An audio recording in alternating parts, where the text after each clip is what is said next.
Hello everyone, welcome है आपका हमारी आज की एक नई वीडियो में। तो आज की वीडियो में हम पढ़ने वाले हैं क्लास 8th एनसीईआरटी सिविक्स का चैप्टर 5th अंडरस्टैंडिंग मार्जिनलाइजेशन। अब चैप्टर का मतलब समझें, अंडरस्टैंडिंग यानी कि समझना। अब भाई ये मार्जिनलाइजेशन क्या होता है? मार्जिनलाइजेशन में हम यहाँ पर दो मार्जिन देखते हैं। मार्जिनलाइजेशन यानी कि मार्जिन में बांटना। मार्जिनलाइजेशन, मार्जिन मतलब हम समझ गए हिस्सा कर दिया। अब हम आते हैं हमारे पॉइंट्स पे। मार्जिनलाइजेशन, अब समझते हैं ये होता क्या है। Less important of fail into a lower class category, यहाँ पर और होगा। और अब हम समझे यहाँ पे बहुत तरह तरह के लोग होते हैं। हमारे इंडिया में भी बहुत तरह तरह के लोग हैं। अब उनमें से हम देखें कुछ लेस इंपॉर्टेंट, यानी कि हम कह सकते हैं कुछ लोग जिनका रहन सहन अलग हो, वो अलग अलग तरह की भाषाएं बोलते हों, और लोगों ने क्या करा, लोगों ने उन्हें कंसिडर कर दिया कि भाई वो लेस इंपॉर्टेंट है, वो ना तो हमसे बात कर सकते हैं अच्छे से, ना हमें उनके साथ रहना पसंद, और fail into the class lower class category. तो वो क्लास में क्या क्या कर दिए गए, क्लास में वो पिछड़ा दिए गए। अब हम समझे what do you mean by socially marginalised. अब ये सोशली मार्जिनलाइज मतलब क्या होता है, इससे हम मार्जिनलाइजेशन को अच्छे से समझ पाएंगे। The people who are not socially acceptable, यानी कि वो लोग जो कि सोशली एक्सेप्टेबल नहीं होते। कैसे कैसे नहीं होते देखते हैं। If they speak different language, follow different custom और belong to different religious groups then the majority. अब हम समझते हैं क्या होता है सोशली मार्जिनलाइज्ड।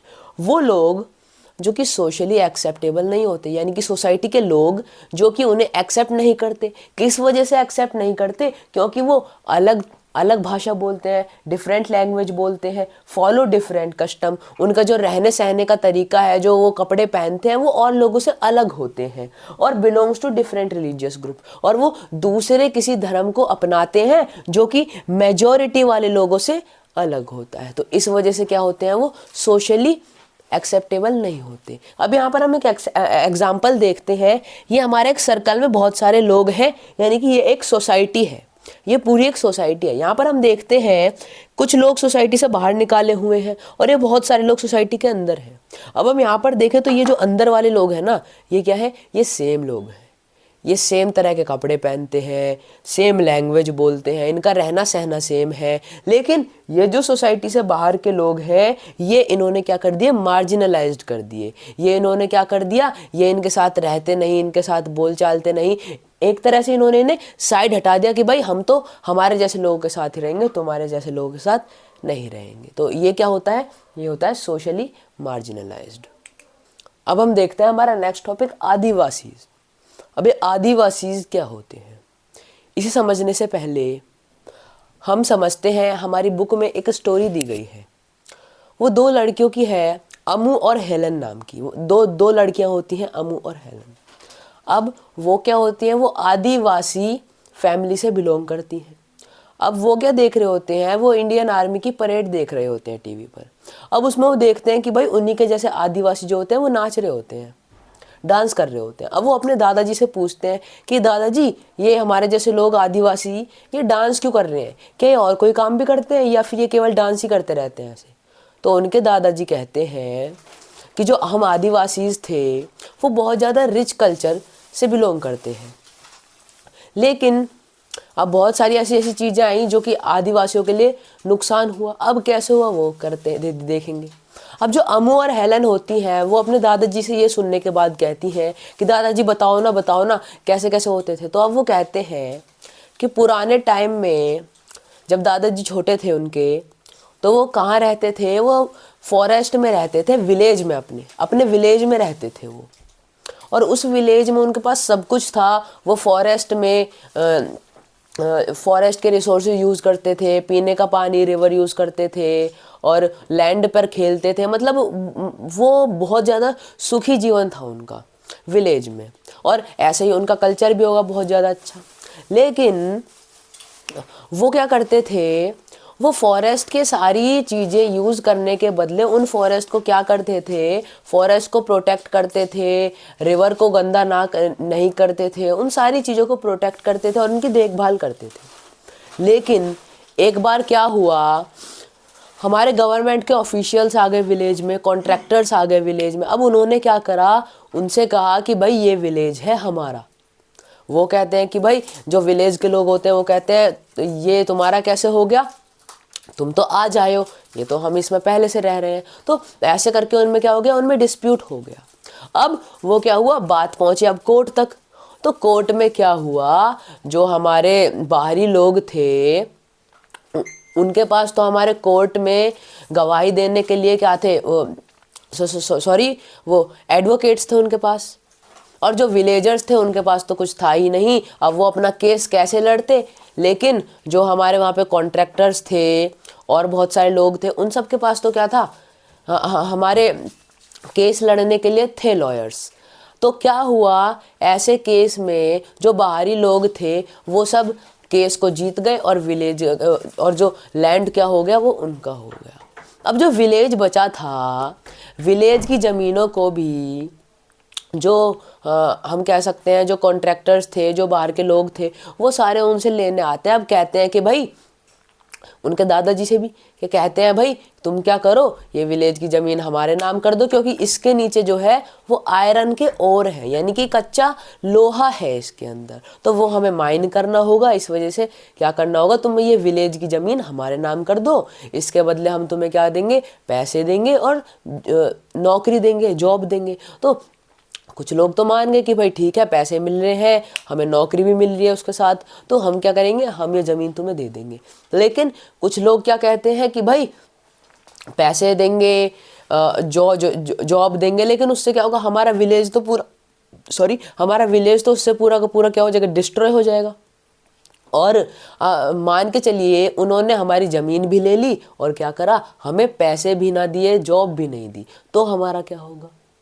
अब ये बात होती है। अब क्या होता है, उन सभी लोगों ने क्या करा, अंगूठा लगाने के लिए बहुत सारे पेपर लेकर आए। अब वो जो विलेज के लोग थे वो तो हमारी ट्राइबल पीपल थे, आदिवासीज थे, और उनके पास तो ज़्यादा क्या नहीं था, ज़्यादा अकल भी नहीं थी उनके पास। तो उन्होंने क्या करा कि भाई अंगूठा लगाते गए, अंगूठा लगाते गए। और वो पेपर किस चीज़ के थे कि पेपरों में लिखा था कि उन सभी की ज़मीन इन बाहरी लोगों के नाम करी जा रही है। अब भाई उन्होंने थोड़े बहुत लोगों को नौकरियां दी, पैसे दिए। ऐसा ही क्या हुआ था, हेलन और अमू के दादाजी के साथ हुआ था, उन्हें भी थोड़े बहुत पैसे दे दिए गए। और अब जब वो लोग विलेज से बाहर नहीं जा रहे तो उन्होंने क्या करा, जो अंग्रेज लोग थे उन सभी ने कुछ गुंडे वगैरह बुलाकर सभी जो भी लोग विलेज से बाहर नहीं जा रहे थे उनकी पिटाई लगवा कर उन्हें बाहर भगा दिया। अब सारे लोग डर के मारे बाहर भाग गए। तो क्या करा, वो सभी सिटी में आकर सेटल होने लगे, शहरों में आकर सेटल होने लगे। अब हम देखते हैं जो अमू के दादा थे, अमू और हेलन के, वो भी सिटी में आकर सेटल हुए थे और उनके पास रहने के लिए केवल एक छोटा सा कमरा था। क्यों था, तो भाई क्योंकि उनके पास कम पैसे थे। ज़्यादा पैसे होते जब भी तो एक बड़ा घर खरीद पाते, लेकिन कम पैसे होने की वजह से उनके पास छोटा कमरा था एक, और वो पैसे भी जल्द ही ख़त्म होने वाले थे। तो हम क्या देखते हैं, दादाजी के जो बेटे थे यानी कि अमू के पापा की जॉब लग जाती है और उसके बाद से जो उनकी लाइफ थी वो थोड़ी ठीक होती है। तो इससे हम समझते हैं कि जो पुराना टाइम था उसमें जो आदिवासीज थे वो कितने खुश रहते थे। लेकिन ये बाहरी लोग, अंग्रेज सब ने आकर उनके साथ क्या क्या करा। तो अब हम यहाँ पर समझे आदिवासीज। इससे हमें क्या समझ में आया आदिवासी से, आदिवासी कौन होते हैं, जो कि फॉरेस्ट से कनेक्टेड रहते हैं, कनेक्टेड विद फॉरेस्ट, यानी कि कुल मिला के बात है जो फॉरेस्ट में रहते हैं।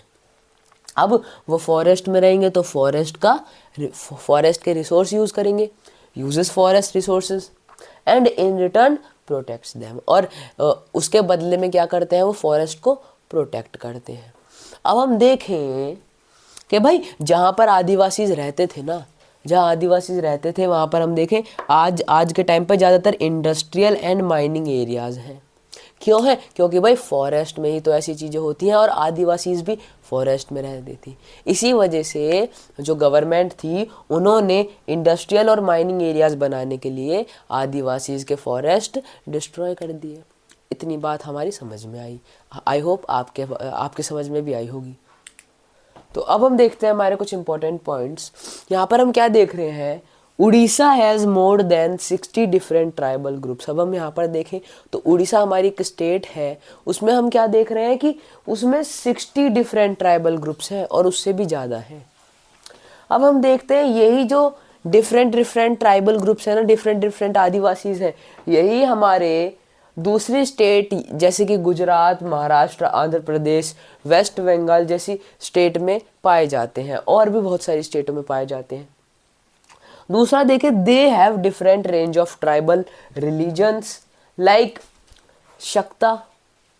अब ये जो है, ये जो ट्राइबल पीपल है ना, इनकी अलग अलग तरह के धर्म है जो कि ये अपनाते हैं। जैसे कि हम देखें, शक्ता है, बुद्धिस्ट है, वैष्णव, भक्ति और क्रिश्चियनिटी, ऐसी ऐसी धर्म ये लोग अपनाते हैं। Other than Islam and Hinduism, यानी कि इस्लाम और हिंदुइज्म को छोड़ के ये सब अपनाते हैं। कुछ लोग जो कुछ आदिवासी होते हैं वो इन दोनों धर्म को भी, इन दोनों रिलीजन्स को भी अपनाते हैं, लेकिन कम।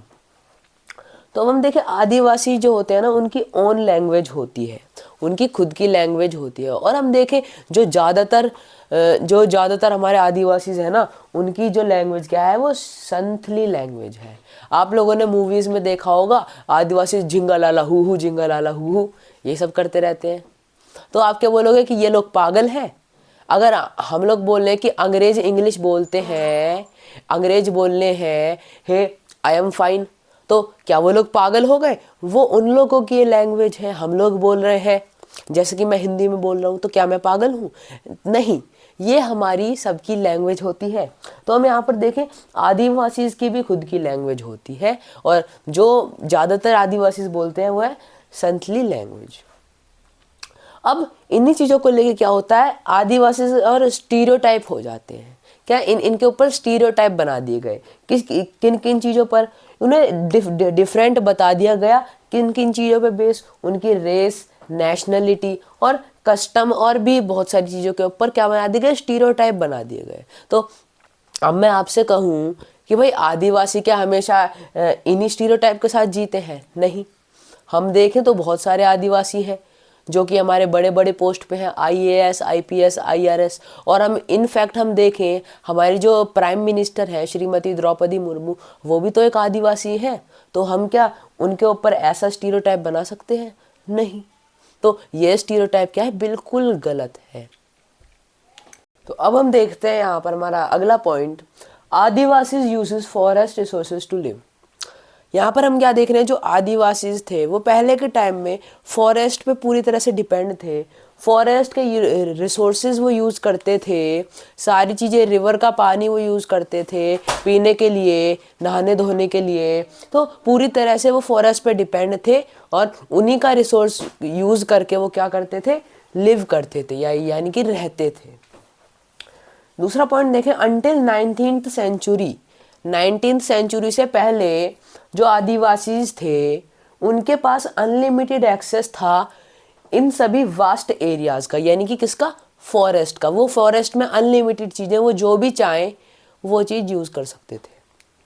अगला देखें, all empires primarily dependent on forest resources, यानी कि जो पहले के टाइम पे राजा महाराजा थे, जिनके साम्राज्य थे, वो सभी क्या थे, वो प्राइमरीली किसी ना किसी तरह से तो वो फॉरेस्ट पर डिपेंडेंट थे, जो फॉरेस्ट रिसोर्स थे। अगला देखें, बिफोर कॉलोनियल टाइम्स, जो हमारा अंग्रेजों का कॉलोनियल टाइम आया था, जो इंडिया पे राज करा था उन्होंने, they were known as hunters and gatherers. उस टाइम से पहले ये जो आदिवासीज थे वो हंटर, गैदरर्स एंड नोमैड्स ये कहलाते थे। अभी हंटर, गैदरर, नोमैड क्या होता है ये हमने अपनी पिछली क्लासेस में भी पढ़ा है। हंटर और गैदरर यानी कि जो एनिमल्स को हंट करते हैं और हमारा सारा यूजेस का सामान जो होता है वो इकट्ठा करते हैं। और नोमैड का मतलब क्या, जो ये सारा काम घूम घूम के करते हैं, जो जो भी उनके पास एरिया होता है उस एरिया में घूम घूम कर ट्रैवल कर करके एनिमल्स को हंट करना और गैदर करना ये सब। अगला देखें, they lived bye shifting agriculture and cultivating in one place. अब वो क्या करते थे, एग्रीकल्चर तो करते थे, अब वो शिफ्टिंग कर करके एक जगह से दूसरी जगह, एक जगह से दूसरी जगह बदल बदल के वो हर एक प्लेस पे क्या करते थे, कल्टीवेशन करते थे, एग्रीकल्चर करते थे। तो ये पॉइंट भी हमारा हुआ ख़त्म। तो फ्रेंड्स आज की वीडियो के लिए इतना ही। तो आज हमने पढ़ लिया ये सारी चीज़ें, अगली वीडियो में हम कंटिन्यू करेंगे इसी चैप्टर को। तो मैं मिलता हूँ आपको नेक्स्ट वीडियो में। अगर आपको हमारी वीडियो पसंद आई हो तो हमारी वीडियो को लाइक करें, चैनल को सब्सक्राइब करें और ज़्यादा से ज़्यादा लोगों को शेयर करें। तो मैं मिलूँगा आपको नेक्स्ट वीडियो में, तब तक के लिए बाय बाय एंड जय हिंद।